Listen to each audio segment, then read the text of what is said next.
ಕೇರಳ ರಾಜ್ಯದ ಸೂರ್ಯ ಸುರೇಂದ್ರನ್ ಎಂಬ 24 ವರ್ಷದ ಯುವತಿ ನರ್ಸಿಂಗ್ ಉದ್ಯೋಗಕ್ಕಾಗಿ ಲಂಡನ್ಗೆ ಹೊರಡಲು ತಯಾರಾಗಿದ್ದ ಸಮಯದಲ್ಲಿ ಮನೆಯ ಬಳಿ ಮೊಬೈಲ್ನಲ್ಲಿ ಮಾತನಾಡುತ್ತಾ ಕಣಗಿಲೆ ಹೂವು ಮತ್ತು ಎಲೆ ತಿಂದ ಪರಿಣಾಮವಾಗಿ ವಿಷವೇರಿ ಸಾವನ್ನಪ್ಪಿದ ದಾರುಣ ಘಟನೆ ನಡೆದಿದೆ. ಲಂಡನ್ಗೆ ತೆರಳಲು ವಿಮಾನ ನಿಲ್ದಾಣಕ್ಕೆ ಆಗಮಿಸುತ್ತಿರುವ ಸಂದರ್ಭ ಹಠಾತ್ ಕುಸಿದು ಬಿದ್ದಿದ್ದಾಳೆ. ತಕ್ಷಣವೇ ಆಸ್ಪತ್ರೆಗೆ ಕರೆತಂದರೂ ಆಕೆಯ ಜೀವ ಉಳಿಸಲು ಆಗಲಿಲ್ಲ. ಪ್ರಾರಂಭದಲ್ಲಿ ಆಕೆ ಹೃದಯಾಘಾತದಿಂದ ಮೃತಪಟ್ಟಿದ್ದಾಳೆ ಎಂದು ಭಾವಿಸಲಾಗಿತ್ತು.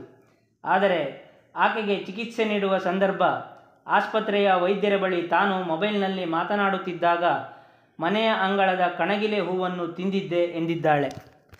ಆಕೆಯ ಮರಣೋತ್ತರ ಪರೀಕ್ಷೆಯ ವರದಿಯಲ್ಲಿ ಕಣಗಿಲೆ ಹೂವು ಮತ್ತು ಎಲೆ ತಿಂದಿದ್ದೇ ಸಾವಿಗೆ ಕಾರಣ ಎಂದು ತಿಳಿದುಬಂದಿದೆ. ಸ್ನೇಹಿತರೊಂದಿಗೆ ಮೊಬೈಲ್ನಲ್ಲಿ ಮಾತನಾಡುವಾಗ ಆಕಸ್ಮಿಕವಾಗಿ ಕಣಗಿಲೆ ಹೂವು ಮತ್ತು ಎಲೆಯನ್ನು ತಿಂದ ಪರಿಣಾಮವಾಗಿ ಹೂವಿನ ಮತ್ತು ಎಲೆಯ ರಸದ ಹನಿಗಳು ಅವಳ ಹೊಟ್ಟೆಯನ್ನು ಸೇರಿಕೊಂಡಿದ್ದವು. ಆಕೆಯ ರಕ್ತದಲ್ಲಿ ವಿಷಕಾರಿ ಅಂಶವಿದೆ ಎಂದು ಮರಣೋತ್ತರ ಪರೀಕ್ಷೆ ನಡೆಸಿದ ವೈದ್ಯರು ಹೇಳಿದ್ದು, ಕಣಗಿಲೆ ಹೂವು ಮತ್ತು ಎಲೆಗಳಲ್ಲಿರುವ ಅಲ್ಟಲಾಯ್ಡ್ ಎಂಬ ವಿಷಕಾರಿ ರಾಸಾಯನಿಕ ಹೃದಯದ ಮೇಲೆ ದುಷ್ಪರಿಣಾಮ ಬೀರುತ್ತದೆ ಮತ್ತು ಕರುಳಿಗೆ ಮಾರಣಾಂತಿಕ ಹಾನಿ ಮಾಡುತ್ತದೆ. ಹೆಚ್ಚು ಹೂ ಬಿಡಲು ಹೈಬ್ರಿಡ್ ತಂತ್ರಜ್ಞಾನದಲ್ಲಿ ಅಭಿವೃದ್ಧಿಪಡಿಸಿದ ಹೊಸ ತಳಿಯ ಕಣಗಿಲೆ ಗಿಡಗಳಲ್ಲಿ ಈ ವಿಷಾಂಶ ಹೆಚ್ಚಿರುವ ಬಗ್ಗೆ ವೈದ್ಯರು ಶಂಕೆ ವ್ಯಕ್ತಪಡಿಸುತ್ತಾರೆ.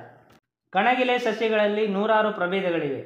ದೇಗುಲಗಳ ಆವರಣದಲ್ಲಿ ಬಿಳಿ ಮತ್ತು ಕ್ರೀಮ್ ಕಲರ್ ದೇವಕಣಗಿಲೆ ಅಥವಾ ಗೋಸಂಪಿಗೆ ಪ್ರಭೇದಗಳು ವೃಕ್ಷದ ರೂಪದಲ್ಲಿರುತ್ತವೆ ಮತ್ತು ಅಭಿವೃದ್ಧಿಪಡಿಸಿದ ಉಳಿದ ಕಣಗಿಲೆ ಪ್ರಭೇದಗಳು 10 ಅಡಿ ಎತ್ತರಕ್ಕೆ ಬೆಳೆಯುವ ಸಣ್ಣ ಸಣ್ಣ ಪೊದೆಯಾಕಾರದ ಸಸ್ಯಗಳಾಗಿರುತ್ತದೆ.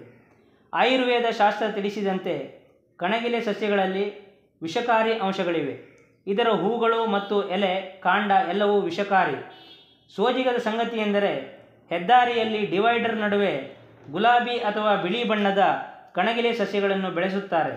ಇದು ಕೇವಲ ಸೌಂದರ್ಯಕ್ಕೆ ಮಾತ್ರವಲ್ಲ, ಒಂದಿಷ್ಟು ಪರಿಸರಕ್ಕೆ ಅನುಕೂಲವಾಗುವ ಕಾರಣಕ್ಕಾಗಿ ಈ ಗಿಡಗಳನ್ನು ಬೆಳೆಸಲಾಗಿದೆ. ದಿನಂಪ್ರತಿ ಸಾವಿರಾರು ವಾಹನಗಳು ಹೆದ್ದಾರಿಯಲ್ಲಿ ಸಂಚರಿಸುತ್ತದೆ. ಈ ಸಮಯದಲ್ಲಿ ವಾಹನಗಳಿಂದ ಹೊರಸೂಸುವ ಹೊಗೆಯಲ್ಲಿರುವ ಇಂಗಾಲದ ಡೈಆಕ್ಸೈಡನ್ನು ಈ ಕಣಗಿಲೆ ಸಸ್ಯಗಳು ಹೀರಿಕೊಂಡು ಮಲಿನಕಾರಕ ಅಂಶವನ್ನು ಬೇರ್ಪಡಿಸಿ ಪರಿಸರಕ್ಕೆ ಪರಿಶುದ್ಧವಾದ ಆಮ್ಲಜನಕವನ್ನು ಬಿಡುಗಡೆ ಮಾಡುತ್ತವೆ ಎಂಬ ಅಚ್ಚರಿದಾಯಕ ಅಂಶವನ್ನು ಸಸ್ಯವಿಜ್ಞಾನಿಗಳು ಸಂಶೋಧನೆ ಮಾಡಿದ್ದಾರೆ. ಇದೇ ಕಾರಣಕ್ಕಾಗಿ ಹೆದ್ದಾರಿಯ ಡಿವೈಡರ್ ನಡುವೆ ಹೆಚ್ಚಾಗಿ ಕಣಗಿಲೆ ಸಸ್ಯವನ್ನು ಬೆಳೆಸುತ್ತಾರೆ. ಈ ಎರಡು ತದ್ವಿರುದ್ಧವಾದ ಅಂಶಗಳು ಕಲ್ಪಿಸಿಕೊಳ್ಳಲಾಗದ ಅಚ್ಚರಿಗೆ ಕಾರಣವಾಗಿದೆ. ಸಾವು ಎಂಬುದು ಮನುಷ್ಯನನ್ನು ಕ್ಷಣ ಮಾತ್ರದಲ್ಲೇ ಇಲ್ಲವಾಗಿಸುವ ಪ್ರಕ್ರಿಯೆ. ಹುಟ್ಟುವಾಗ ಮನುಷ್ಯನಿಗೆ ಹೆಸರು ಇರುವುದಿಲ್ಲ, ಉಸಿರು ಇರುತ್ತದೆ.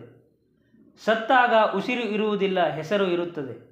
ಸಾವು ಯಾರಿಗೆ, ಯಾವಾಗ, ಎಲ್ಲಿ ಬರುತ್ತದೆ ಎಂದು ಹೇಳಲು ಬರುವುದಿಲ್ಲ.